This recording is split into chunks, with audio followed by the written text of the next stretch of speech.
آپ کی نظر میں یہ حکومت کا کریڈٹ ہے یا یہ فوج کا کریڈٹ ہے؟ سیکیورٹی تناظر میں بھی دیکھا جا رہا ہے پاکستان کو، پاک بھارت جنگ کے بعد جو دفاعی کامیابی تھی، آج جو تیسری انگیجمنٹ اس کو ہم کہہ سکتے ہیں امریکی صدر کے ساتھ، جس کی ہمیں حالیہ تاریخ میں مثالیں نہیں ملتی ہیں، کچھ عرصے کے اندر 3 ملاقاتیں ہونا، اس کو کیسے دیکھ رہے ہیں آپ؟ یہ کس کا کریڈٹ ہے؟ دیکھیں جی، پہلے نمبر پہ تو میں سمجھتا ہوں کہ یہ ہر پاکستانی کا کریڈٹ ہے، اور ہم میری نیک خواہشات ہیں پاکستان کی اگر دنیا میں عزت بنے تو یہ آپ اور میں یا ڈاکٹر صاحب اور سب کو یہ کریڈٹ جاتا ہے. لیکن اگر دیکھا جائے تو یہ اس وقت زیادہ کریڈٹ یقیناً فوج کو بنتا ہے اور اس کے بعد گورنمنٹ کا بنتا ہے. لیکن یہ میں سمجھتا ہوں کہ اچھی بات ہے، ایک ہوا کا جھونکا ہے.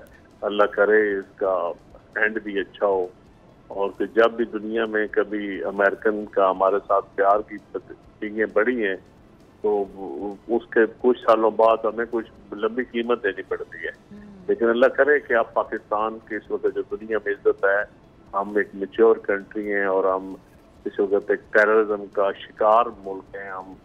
تو میں اللہ ہمارے یہاں دہشت گردی بھی ختم ہو اور ہمیں دنیا میں پاکستان کی جو عزت بنی ہے یہ برقرار رہی ہے. ہماری دعائیں اور ہماری کوشش بھی ہونی چاہیے. سبسکرائب کریں اور بیل دبائیں تاکہ کوئی خبر رہ نہ جائے.